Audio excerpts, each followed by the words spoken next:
ఇలా 1 నెలలో, 2 నెలల్లో చూసేసి వివాహ పొంతన చూడకుండా, మంచి చెడు చూడకుండా వివాహాలు చేస్తే కొన్ని కుటుంబాలలో భార్యాభర్తలు విడిపోయి ఒకరు ఆ గదిలో, ఒకరు ఈ గదిలో పిల్లలకు వివాహం చేయాలంటే లక్షల రూపాయలు ఖర్చు పెడతారు కదా! ఒక గంట లేదా 2 గంటల పాటు సమయం కేటాయించి పంచాంగరీత్యా చూసుకున్నా, లేదా ఏదైనా సాఫ్ట్‌వేర్ రూపంలో చూసుకున్నా 36 గణాలకి 18 గణాలు వచ్చినాయా లేదా అని చూస్తున్నారు సాధారణంగా. వివాహానికి సంబంధించినటువంటి సంబంధాలు వెతికేటప్పుడు కొందరు ఇటువంటి తప్పులు చేయడానికి ఆస్కారం ఉంటుంది. నా పేరు దుర్గామల్లేశ్వరరావు సిద్ధాంతిని, శ్రీ రాజరాజేశ్వరి జ్యోతిష నిలయము, నెహ్రూ నగర్, నందిగామ. వివాహం చేయాలి అనుకున్నప్పుడు ఇటు అమ్మాయి అయ్యుండొచ్చు, ఇటు అబ్బాయి కుటుంబీకులు అయ్యి ఉండొచ్చు.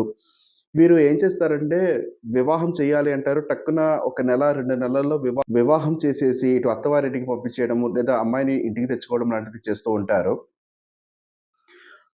వివాహము చేసే సమయంలో ఇటు అమ్మాయి కానీ, ఇటు అబ్బాయి కానీ కొన్ని విషయాలు తెలుసుకొని తదుపరి వివాహాలు చేయడం అనేది ముఖ్యము. వాస్తవికంగా ప్రస్తుతము పంచాంగరీత్యా చూసుకున్నా, లేదా ఏదైనా సాఫ్ట్‌వేర్ రూపంలో చూసుకున్నా 36 గణాలకి 18 గణాలు వచ్చినాయా లేదా అని చూస్తున్నారు సాధారణంగా.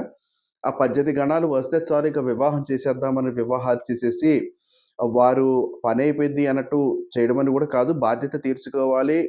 అమ్మాయికి గాని, ఇటు అబ్బాయికి గాని వయసు అయిపోతుంది అని ఆలోచనతో అలా చేస్తున్నారు తప్ప పెద్దగా వారు కావాలని ఎవరు తప్పు చేయరు కదా! ఇలా చేస్తూ ఉన్నారు. వాస్తవికంగా ఇటు జాతకము చూడకుండా వివాహాలు చేస్తే 100లో దాదాపు 70% వరకు కూడా చక్కగా సంతోషంగా ఉన్నవారు కూడా ఉన్నారు. లేరని నేనైతే అనను. కానీ వివాహాలు చేసే సమయంలో మీరు చేయాల్సినటువంటి ముఖ్య ధర్మం ఏమిటంటే, ఇటు అమ్మాయి జాతకము, అబ్బాయి జాతకము రెండిటిని ఒక దగ్గరగా పెట్టుకొని, వారికి కానీ, వీరికి కానీ ఏ రకంగా ఉన్నది అనేది వివాహ పొంతన అంటాము. వివాహ పొంతన చేపించడము ముఖ్యము. గణాలు అంటే ఒక 18 గణాలొస్తే చాలు అనుకుంటాము. అది సాధారణంగా అదేంటేమిటంటే మొదటి అడుగు వేయడానికి 18 మార్కులొస్తే చాలు అంతే. అలా అని 100 మార్కులు రావాల్సి ఉంటుంది. అంటే 100 అడుగులు వేస్తేనే ఒక పెళ్ళవుతుంది. అటువంటివి చాలా జాతకంలో చూడవలసినటువంటి అవసరాలు ఉంటాయి. నక్షత్రం ఏముంది? నక్షత్ర పాదం ఏముంది? రాశి ఏముంది? రాశి నుండి తన రాశి ఏమిటి? చంద్రస్థానం నుంచి చంద్రస్థానం ఏమిటి? కుజస్థానం నుంచి కుజస్థానం ఏమిటి? గురువు ఎక్కడున్నాడు? కేతువు ఎక్కడున్నాడు? శుక్రస్థానం ఏంటి? పంచమం ఏమిటి? సప్తమం ఏంటి? దశమము ఏమిటి? అష్టమ స్థానం ఏమి చెప్తుంది? వ్యయస్థానం ఏమి చెప్తుంది? ధనస్థానం ఏమి చెబుతుంది? ఇద్దరికి కూడా ఒక దగ్గరగా పెట్టుకోవాలి. ఇద్దరు దశ, అంతర్దశలు ఏమి నడుస్తున్నాయి? ఇప్పుడు వివాహం చేయడము మంచిదా? కాదా? ఎప్పుడు వివాహం చేస్తే వీరు చక్కగా ఉంటారు?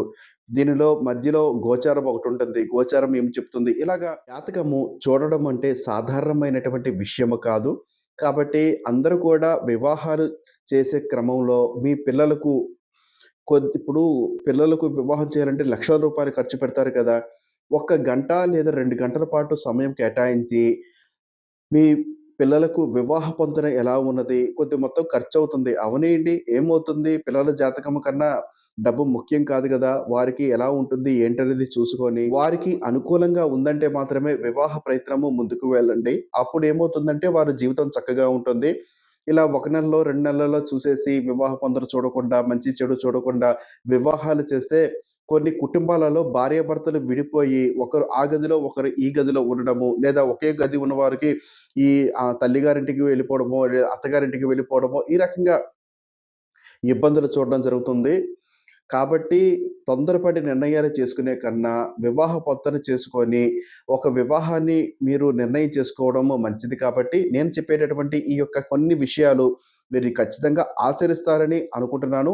ప్రస్తుతము ఉన్నటువంటి పరిస్థితుల్లో ప్రతి ఒక్కరు కూడా జాతకము చూపించుకొని వివాహాలు చేస్తున్నారు. కానీ కొందరు మాత్రమే ఇలా జాతకం చూడకుండా ముందుకు వెళ్లి కొన్ని ఇబ్బందులు చూస్తున్నారు. జాతకము చూడకపోతే ఇబ్బందులొస్తాయని నేను చెప్పడం కాదు. కాకపోతే ఇది అవకాశం ఎందుకివ్వాలి? విడిపోవడానికి గానీ, లేకపోతే ఇబ్బందులు పడడానికి గానీ అవకాశం ఎందుకివ్వాలి? ఒక్కసారి జాతకం చూసుకుంటే సరిపోతుంది కదా!